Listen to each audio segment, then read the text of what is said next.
स्वतंत्रता दिवस पर कांग्रेस बढ़ाएगी महिलाओं का मान। सुपर शक्ति के नाम से महिलाएं करेंगी ध्वजारोहण। विधानसभा सत्र पर किया जाएगा आयोजन। 21 सदस्यीय कमेटी का हुआ गठन। मोहम्मद करीम चुने गए जिला अध्यक्ष। भाजपा युवा मोर्चा निकाली गई तिरंगा यात्रा। हजारों की तादाद में इकट्ठे हुए भाजपा कार्यकर्ता। स्वतंत्रता दिवस को लेकर अलर्ट मोड पर पुलिस। शहर में कई जगहों पर हो रही चेकिंग के दौरान बरामद हुए तेजधार हथियार। पुलिस को मिली बड़ी सफलता। चेकिंग अभियान चलाकर किया गया आरोपी को गिरफ्तार। आरोपी के पास से नशीले पदार्थ बरामद। नमस्कार, आप देख रहे हैं आज की खबर। आपके साथ में हूं अफीफा मलिक। अजनाला के विधानसभा क्षेत्र के राष्ट्रीय अध्यक्ष मनोज राणा ने महासभा जिला अमृतसर में विशेष बैठक का आयोजन किया, जहां इस विशेष बैठक में पंजाब उपाध्यक्ष सुरमुदीन, मीर हमजा, जुम्मा होशियारपुर, हाजी शेर अली और मुश्ताक शाह बस्सी मौजूद रहे। बैठक के दौरान उक्त वक्ताओं ने कहा कि हमारा गुर्जर समाज बहुत पिछड़ा हुआ है, इस कारण उन्हें जागृत करने और एकजुट करने के लिए जिला कमेटियों का गठन किया जा रहा है। बता दें, अखिल भारतीय गुर्जर महासभा द्वारा जिला अमृतसर की 21 सदस्यीय कमेटी का गठन हुआ है, जिसमें मोहम्मद करीम गुर्जर सर्वसम्मति से चुने गए जिला अध्यक्ष चुने गए हैं। गुरुग्राम में भारतीय जनता पार्टी युवा मोर्चा द्वारा विशाल तिरंगा यात्रा निकाली गई, जिसमें हजारों की संख्या में गाड़ी के काफिले के साथ ये तिरंगा यात्रा निकाली गई। हजारों की तादाद में भाजपा कार्यकर्ता इकट्ठे हुए। ये तिरंगा यात्रा धर्मपुर गांव से शुरू होकर शहीद सुखबीर सिंह मार्ग पर जाकर समाप्त हुई। इस तिरंगा यात्रा से देश में अमन और शांति बनी रहे, एकता में ही बल है, तो सब मिलजुल कर रहें और अपने देश की प्रगति और विकास कार्य में अहम भूमिका निभाएं, ये संदेश देने की कोशिश की गई। 15 अगस्त के उपलक्ष्य में शहीदों की याद में आज ये तिरंगा यात्रा निकाली जा रही है। ये यात्रा धर्मपुर गांव से शुरू होकर जाजगढ़ गांव, द्वारका एक्सप्रेस वे बसे होते हुए शहीद उमंग भारद्वाज चौक यात्रा का समापन होने वाला है। इस यात्रा को लेकर कितना उत्साह युवाओं में इस समय है? आपने देखा होगा कि कितनी गाड़ियां और कितने युवा साथी से तिरंगा यात्रा में शामिल होने के लिए आए हैं। और ये यात्रा हमने पहले भी कई बार यात्रा निकली है। जितना जोश और आज इस यात्रा में देखा, हमने पहले कभी इतना जोश युवाओं में नहीं देखा। जनता से क्या अपील करना चाहेंगे इस यात्रा के माध्यम? आज जो आज़ादी हमें मिली है, जिन वीरों के कारण हमें मिली है, मैं तो सारे देश की जनता से ये अपील करना चाहूँगा कि ज़्यादा से ज़्यादा उनके बारे में अपने बच्चों को पढ़ाया जाए, बताया जाए कि इन्होंने अपना बलिदान देके हमने ये आज़ादी दी है। और मैं तो युवा साथियों से भी कहूँगा कि ज़्यादा से ज़्यादा इनके जीवन को पढ़े और आत्मसात करें। सर 2024 में अभी चुनाव दूर है और ये तिरंगा यात्रा तो 2019 में सरकार बनी थी, 2014 में भी बनी थी। तब से लगातार 2 या 3 यात्राएं हर साल भारतीय जनता पार्टी अपने झंडे निकालती है। तो चुनाव से इस यात्रा का कोई लेना देना नहीं होता। इस यात्रा का एकमात्र उद्देश्य है शहीदों के बलिदान का। मेरा ऐसा मानना है कि ये जो यात्रा है, क्योंकि हम ट्रैक्टर और गाड़ियों में ये यात्रा निकालने वाले, क्योंकि हरियाणा जो है हमारा किसानों का और पहलवानों का देश है, तो हमने इसमें गाड़ी और ट्रैक्टर के माध्यम से न्यू गुड़गांव और हमारा ग्रामीण गुड़गांव दोनों को ध्यान में रखते हुए ये यात्रा निकाल रहे हैं। और मेरा ऐसा विश्वास है कि सैकड़ों की संख्या और हज़ारों की संख्या में गाड़ियाँ और हज़ारों की संख्या में लोग इस यात्रा में रहने वाले हैं। देखिए, भारतीय जनता पार्टी का प्रत्येक कार्यकर्ता इस प्रकार की यात्रा का आयोजन हर वर्ष करता है। और पिछले बार भी आपने देखा होगा कि हमारे मित्र जो पत्रकार छायाकार मित्र भी इस यात्रा में शामिल हुए थे और हमने पूरे तकरीबन गुरुग्राम का 4.5 घंटे की हमारी वो यात्रा थी और साइबर सिटी में हमने उसका समापन किया था। तो उसी प्रकार का उत्साह हर वर्ष कार्यकर्ताओं में देखा जाता है। तो जैसा आपने कहा कि हाँ, इस कार्यक्रम के माध्यम से मेरे जैसे नौजवानों के लिए गर्व का विषय है कि अपने तिरंगे को हाथ में लेकर देशभक्ति के नारे लगाते हुए अपने समाज, अपने लोगों के बीच में जाएं, तो इससे बड़ा गर्व का विषय हो नहीं सकता।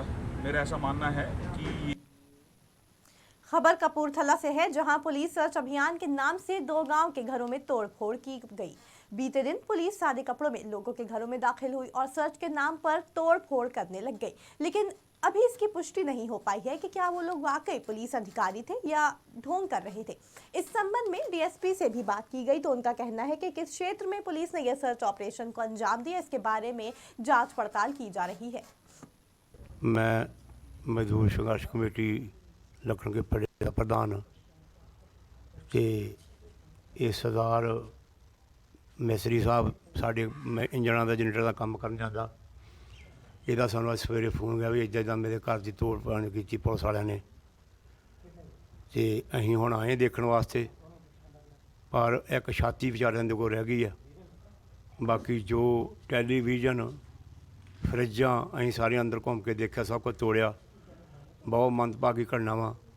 ਜੇ ਪ੍ਰਸ਼ਾਸਨ ਹੀ ਸਾਨੂੰ ਇਹ ਕੰਮ ਕਰਨ ਲੱਗ ਪਊਗਾ ਤੇ ਸਾਨੂੰ ਇਹਨਾਂ ਗਰੀਬਾਂ ਨੂੰ ਦੀ ਮਦਦ ਕੌਣ ਕਰੇਗਾ?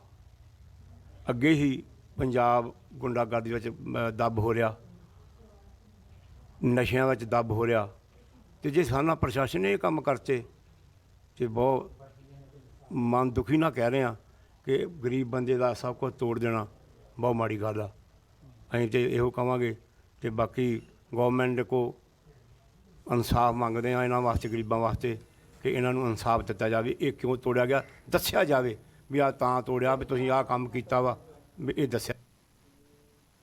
सुल्तानपुर में 90 परिवारों के राशन कार्ड काट दिए गए, जिस पर जनता ने जमकर नारेबाजी की। वहीं इस संबंध में जनता का कहना है कि सरकार ने वादा किया था कि आटा दाल योजना घर घर पहुंचाई जाएगी, और जानकारी के मुताबिक जनता का कहना ये भी है कि अगर सरकार उनके राशन कार्ड को सक्रिय नहीं करेगी तो बड़े पैमाने पर प्रदर्शन किया जाएगा। मेरा नाम रणजीत सिंह, मैं पिंड देसल तो मैंबर पंचायत हाँ जी। साडे पिंड दे विच पिछले कुछ समय तो ਜਿਹੜੇ ਗਰੀਬ ਪਰਿਵਾਰਾਂ ਨੂੰ ਕਣਕ ਮਿਲਦੀ ਸੀ, ਉਹਦੇ ਵਿੱਚ ਜਦੋਂ ਕਣਕ ਦੀਆਂ ਪਰਚੀਆਂ ਕੱਟੀਆਂ ਜਾਂਦੀਆਂ ਸੀ ਤਾਂ ਬਹੁਤ ਸਾਰੇ ਪਰਿਵਾਰਾਂ ਦੇ ਵਿੱਚ ਇਹ ਪਾਇਆ ਗਿਆ ਕਿ ਉਹਨਾਂ ਨੂੰ ਕਣਕ ਨਹੀਂ ਮਿਲੀ ਗਈ। ਤੇ ਉਹਨਾਂ ਨੇ ਜਦੋਂ ਪਤਾ ਕੀਤਾ, ਵੈਰੀਫਾਈ ਕੀਤਾ, ਤਾਂ ਪਤਾ ਲੱਗਾ ਕਿ ਬਹੁਤ ਲੋਕਾਂ ਦੇ ਨਾਂ ਕੱਟ ਦਿੱਤੇ ਆ, ਜਿਨ੍ਹਾਂ ਦੇ ਦਿਹਾੜੀ ਕਰਕੇ ਆਪਣਾ ਜਿਹੜਾ ਵਾ ਉਹ ਗੁਜ਼ਾਰਾ ਕਰਦੇ ਆ, ਹੈਂਡ ਟੂ ਮਾਊਥ ਆ, ਉਹ ਲੋਕਾਂ ਦੀ ਕਣਕ ਕੱਟ ਦਿੱਤੀ ਗਈ ਆ। ਸਰਕਾਰ ਵੱਲੋਂ ਦਿੱਤੀਆਂ ਹਦਾਇਤਾਂ ਜਿਹੜੀਆਂ ਸੀ ਉਹ ਪਤਾ ਨਹੀਂ ਕਿਸ ਰੀਜਨ ਨਾਲ ਕਿਉਂ ਕੱਟ ਦਿੱਤੀਆਂ ਗਈਆਂ। ਅਸੀਂ ਸਰਕਾਰ ਨੂੰ ਅਪੀਲ ਕਰਦੇ ਹਾਂ ਕਿ ਇਹ ਜਿਹੜੇ ਰਾਸ਼ਨ ਕਾਰਡ ਕੱਟੇ ਗਏ ਆ ਇਹਨਾਂ ਬਾਰੇ ਸਾਨੂੰ ਜਾਣਕਾਰੀ ਦਿੱਤੀ ਜਾਵੇ। ਸਾਡੀ ਮੰਗ ਹੈ ਕਿ ਇਹ ਜਿਹੜੇ ਗਰੀਬ ਪਰਿਵਾਰਾਂ ਦੇ ਰਾਸ਼ਨ ਕਾਰਡ ਕੱਟੇ ਗਏ ਆ ਇਹਨਾਂ ਨੂੰ ਬਹਾਲ ਕਰਨਾ ਚਾਹੀਦਾ। ਇਹਨਾਂ ਦੀ ਕਿਸੇ ਪੱਧਰ ਤੇ ਉੱਤੇ ਇਨਕੁਆਇਰੀ ਕਰਵਾ ਸਕਦੇ ਆ। ਇਹ ਜਿੰਨੇ ਵੀ ਰਾਸ਼ਨ ਕਾਰਡ ਕੱਟੇ ਗਏ ਆ ਇਹ ਸਾਰੇ ਜਿਹੜੇ ਨਜਾਇਜ਼ ਕੱਟੇ ਗਏ ਆ। ਅਸੀਂ ਪਿੰਡ ਵੱਲੋਂ, ਨਗਰ ਵੱਲੋਂ ਇਹ ਪੁਰਜ਼ੋਰ ਮੰਗ ਕਰਦੇ ਹਾਂ ਕਿ ਇਹਨਾਂ ਨੂੰ ਬਹਾਲ ਕਰਨਾ ਚਾਹੀਦਾ। ਜੇਕਰ ਸਰਕਾਰ ਆਨਾਕਾਨੀ ਕਰੂਗੀ ਤਾਂ ਪਿੰਡ ਦੇ ਲੋਕ ਇਕੱਠੇ ਮੰਗ ਜੀ ਸਾਡੀ ਸਾਰੇ ਪਿੰਡ ਦੀ ਆ।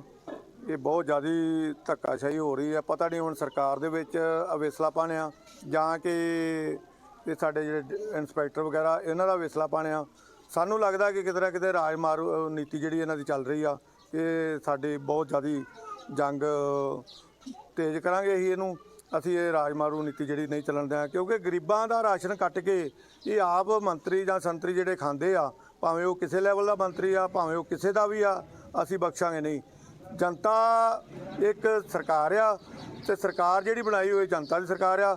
ਇਹਨਾਂ ਦੇ ਤਕਰੀਬਨ ਸਾਲ 1.5 ਸਾਲ ਹੋ ਗਿਆ, ਕਈਆਂ ਦੇ ਕਾਰਡ ਉੱਦਾਂ ਹੀ ਬਣਾ ਗਿਆ। ਮੈਂ ਕਾਰਡ ਵਿਖਾਵਾਂ, 8 ਸਾਲ ਹੋ ਗਏ ਆ ਉੱਦਾਂ ਹੀ ਇੱਕ ਫਾਰਮੈਲਿਟੀ ਕਰਕੇ ਉੱਤੇ ਨਾਂ ਲੈ ਕੇ ਇਹਦਾ ਬੰਦੇ ਦਾ ਤੇ ਉਹਦਾ ਹੀ ਕਾਰਡ ਫੜਾਤਾ, ਜਿਹਦੇ ਕਿ ਅੱਜ ਤੱਕ ਦਾਣੇ ਨਹੀਂ ਇਹਨੂੰ ਮਿਲੇ। ਇਹ ਕੀ ਕਾਰਨ ਆ? ਇਹ ਕਿਹਦੇ ਵਿੱਚ ਗਲਤੀਆਂ, ਇਹ ਕੌਣ ਕਰਦਾ ਆ ਸਾਰਾ ਕੁਝ? ਅਸੀਂ ਇਹ ਵੇਖਣਾ ਚਾਹੁੰਦੇ ਆ। ਇੰਸਪੈਕਟਰ ਸਾਹਿਬ ਨੂੰ ਵੀ ਅਸੀਂ ਬੁਲਾਵਾਂਗੇ ਇੱਥੇ, ਕਿਉਂਕਿ ਇੰਸਪੈਕਟਰ ਸਾਹਿਬ ਨੂੰ ਇੱਥੇ ਆ ਕੇ ਜਾਇਜ਼ਾ ਲੈਣਾ ਚਾਹੀਦਾ। ਉਹ ਸਾਡਾ ਸੇਵਾਦਾਰ ਆ, ਭਾਵੇਂ ਉਹ ਅਫਸਰ ਆ ਪਰ ਸਾਡਾ ਜਨਤਾ ਦਾ ਉਹ ਸੇਵਾਦਾਰ ਆ। ਇਹ ਮੰਗ ਜੀ पूरे प्रदेश में स्वतंत्रता दिवस को लेकर पुलिस अलर्ट मोड पर है, जिसके चलते हर शहर में नाकेबंदी की जा रही है और संदिग्ध लोगों पर कार्रवाई भी की जा रही है। इसी कड़ी के तहत कपूरथला पुलिस ने भी शहर के अंदर के स्पेशल नाकेबंदी की, और जिसमें वाहनों की चेकिंग और संदिग्ध लोगों से पूछताछ की गई। तलाशी के दौरान एक युवक के पास से हथियार बरामद हुए, जिसको देख पुलिस भी हैरान रह गई और संदिग्ध को हिरासत में ले लिया गया। 15 ਅਗਸਤ ਦਾ ਦਿਹਾੜਾ ਨਜ਼ਦੀਕ ਆ ਰਿਹਾ। ਪੂਰੇ ਪੰਜਾਬ ਦੇ ਵਿੱਚ ਨਾਕੇ ਜਿਹੜੇ ਲੱਗੇ ਹੋਏ ਆ। ਕਪੂਰਥਲੇ ਦੀ ਗੱਲ ਕਰੀਏ, ਇੱਥੇ ਕਿਹੜੇ ਚੌਂਕ ਦੇ ਵਿੱਚ ਨਾਕੇ ਲੱਗੇ, ਕਿੰਨੀ ਫੋਰਸ ਤੈਨਾਤ ਕੀਤੀ ਗਈ? ਤਕਰੀਬਨ 100 ਦੇ ਕਰੀਬ ਕਰਮਚਾਰੀ ਹੈਗੇ ਇੱਥੇ ਸ਼ਹਿਰ ਦੇ ਵਿੱਚ। ਅਸੀਂ 7 ਨਾਕੇ ਲਾਏ ਨੇ, ਤਾਂ ਅਸੀਂ ਚੈਕਿੰਗ ਕਰ ਰਹੇ ਹਾਂ ਪ੍ਰੋਪਰ। 2 ਵੀਲਰ ਦੀ, 4 ਵੀਲਰ ਦੀ, ਕੋਈ ਸ਼ੱਕੀ ਵਿਅਕਤੀ ਬਾਪੂ ਹੋਊਗਾ ਤਾਂ ਉਹਦੇ ਕਾਰਵਾਈ ਕਰਾਂਗੇ। ਅਸੀਂ ਚੈੱਕ ਕਰ ਰਹੇ ਹਾਂ प्रॉपर जी पुछगिछ करके सारा कुछ चेक कर रहे हैं। कपूरथला के वरिष्ठ पुलिस कप्तान राजपाल सिंह संधू के दिशा निर्देशों के तहत सब डिवीजन बुलंद के पुलिस उपायुक्त की देखरेख में सब डिवीजन के क्षेत्र में एक विशेष अभियान की शुरुआत की गई। पुलिस ने वाहनों की चेकिंग कर एक वाहन से भारी मात्रा में नशीला पदार्थ और विदेशी शराब बरामद की, जिसके बाद पुलिस ने आरोपियों को गिरफ्तार कर कार्रवाई शुरू कर दी है। कल 12/8 ਨੂੰ ਜੀ ਮਾਨਯੋਗ SSP ਸਾਹਿਬ ਰਾਜਪਾਲ ਸਿੰਘ ਜੀ ਸੰਧੂ ਦੇ ਦਿਸ਼ਾ ਨਿਰਦੇਸ਼ਾਂ ਦੇ ਉੱਤੇ ਜਿਹੜੀ ਨਾਕਾਬੰਦੀ ਆ ਅਲੱਗ-ਅਲੱਗ ਜਗ੍ਹਾ ਦੇ ਉੱਤੇ ਕੀਤੀ ਗਈ ਸੀ। SHO ਢਿਲਵਾਂ ਵੱਲੋਂ ਜਿਹੜੀ ਨਾਕਾਬੰਦੀ ਆ ਇਹ ਢਿਲਵਾਂ ਦੇ ਟੋਲ ਪਲਾਜ਼ੇ ਨਜ਼ਦੀਕ ਕੀਤੀ ਗਈ ਸੀ। ਇਸ ਦੌਰਾਨ ਜਿਹੜੇ ਇੱਕ JK ਨੰਬਰ ਵਹੀਕਲ ਜਿਹੜਾ ਆ ਉਹ ਆਇਆ ਟੂਵਰਡਸ ਫਰੋਮ ਅੰਮ੍ਰਿਤਸਰ, ਇਹਨਾਂ ਨੇ ਰੋਕ ਕੇ ਜਦੋਂ ਉਹਨੂੰ ਚੰਗੀ ਤਰ੍ਹਾਂ ਉਹਦੀ ਚੈਕਿੰਗ ਕੀਤੀ ਤੇ 3 ਜਿਹੜੇ ਆ ਉਹ ਕਸ਼ਮੀਰ ਦੇ ਜਿਹੜੇ ਲੜਕੇ ਸੀ ਰਹਿਣ ਵਾਲੇ, ਉਹਨਾਂ ਨੂੰ ਐਪਰੀਹੈਂਡ ਕੀਤਾ। ਇਹ ਤਿੰਨੋਂ ਲੜਕਿਆਂ ਕੋਲੋਂ ਸਰਚ ਕਰਨ ਦੇ ਉੱਤੇ ਟੋਟਲ 260 ਗ੍ਰਾਮ ਜਿਹੜੀ ਹੈਰੋਇਨ ਆ ਉਹ ਬਰਾਮਦ ਕੀਤੀ ਗਈ। ਇਹ ਤਿੰਨੇ ਲੜਕੇ ਜਿਹੜੇ ਆ ਇਹ ਮੋਹਾਲੀ ਦੇ ਵਿੱਚ ਜਿਹੜੇ ਆ ਉਹ ਇੱਕ ਕਾਲਜ ਦੇ ਵਿੱਚ ਪੜ੍ਹਦੇ ਸੀ। ਇਸ ਤੋਂ ਇਲਾਵਾ ਅਕੋਰਡਿੰਗਲੀ ਸੁਭਾਨਪੁਰ ਥਾਣੇ ਦੇ ਵਿੱਚ ਵੀ ਨਾਕਾਬੰਦੀ ਦੇ ਦੌਰਾਨ ਇੱਕ ਮੋਟਰਸਾਈਕਲ ਜਿਹੜਾ ਕੁਲਦੀਪ ਨਾਂ ਦਾ ਲੜਕਾ ਸੀ, ਉਹ ਚੋਰੀ ਦਾ ਮੋਟਰਸਾਈਕਲ ਬਿਨਾਂ ਨੰਬਰੀ ਲਿਜਾ ਰਿਹਾ ਸੀ, ਉਹਨੂੰ ਕਾਬੂ ਕੀਤਾ ਗਿਆ। ਔਰ ਇੱਕ ਹੋਰ ਅਕੋਰਡਿੰਗਲੀ ਜਿਹੜਾ ਹਦਾਇਤਾਂ ਦੇ ਮੁਤਾਬਕ ਨਾਕਾ ਜਿਹੜਾ ਉਹ ਭੁਲੱਥ ਦੇ ਨਜ਼ਦੀਕ ਲਗਾਇਆ ਸੀ SHO ਵੱਲੋਂ, SI ਸੁਰਜੀਤ ਸਿੰਘ ਵੱਲੋਂ, ਤੇ ਉਹਨਾਂ ਨੇ 28 ਗ੍ਰਾਮ ਦੇ ਸਮੇਤ ਇੱਕ XUV ਗੱਡੀ ਤੇ 2 ਦੋਸ਼ੀਆਂ ਨੂੰ ਜਿਹੜਾ ਹੈ गिरफ्तार किया। उन्होंने को 28 ग्राम हेरोइन बरामद।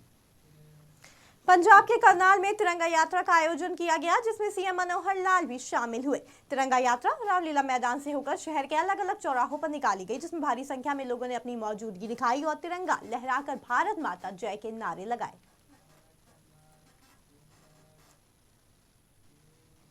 हिमाचल के सिरमौर में बादल फटने से भयंकर तबाही मच गई। इस बीच राजनीति भी शुरू हो गई है इस पूरे हादसे को लेकर। पूर्व मंत्री और पावंटा साहिब से भाजपा विधायक सुखराम चौधरी ने सरकार को आड़े हाथों लिया है। सुखराम चौधरी का कहना है कि सिरमौरी ताल में इतनी बड़ी त्रासदी हो गई, लेकिन सरकार का एक प्रतिनिधि भी नजर नहीं आया। उन्होंने कहा कि जनता पूछ रही है कि सिरमौर जिला के मंत्री और प्रदेश के मुख्यमंत्री कहां हैं। बता दें, सुखराम चौधरी ने कहा कि बादल फटने की घटना के तुरंत बाद भाजपा के प्रदेश अध्यक्ष डॉक्टर राजीव बिंदल मौके पर पहुंचे और वहां हुए नुकसान का जायजा लिया। उसके बाद नेता प्रतिपक्ष जयराम ठाकुर और शिमला से सांसद सुरेश कश्यप मौके का जायजा लेने पहुंचे। मालगी के जंगलों में बादल फटने से गांव सिरमौरी ताल में भारी तबाही हुई। सैकड़ों पेड़ जड़ से उखड़ गए और एक परिवार के 5 लोग उस भारी मलबे में दब गया। उनका परिवार, उनका मकान, उनकी मृत्यु हो गई। सैकड़ों बीघा जमीन जो है कि भारी फसल की तबाही हो गई। पशुओं का नुकसान हुआ, अन्य चीज़ों का नुकसान हुआ।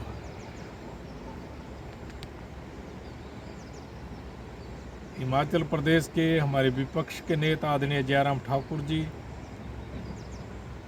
विनोद के परिवार के बीच में संतावना देने पहुंचे।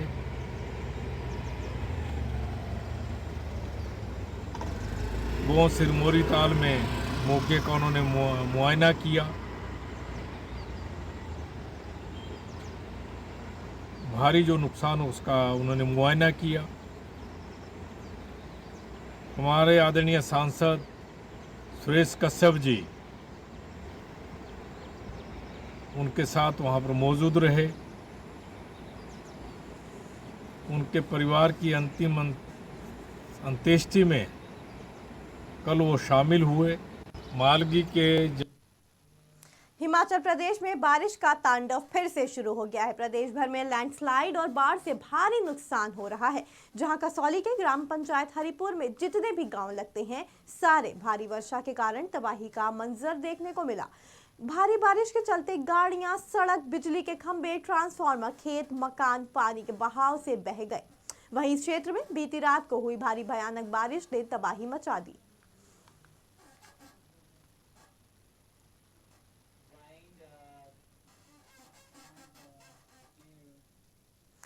पंजाब और हिमाचल प्रदेश की खबरों में फिलहाल इतना ही। जुड़े रहें आज की खबर के साथ ताज़ा तरीन खबरों के लिए।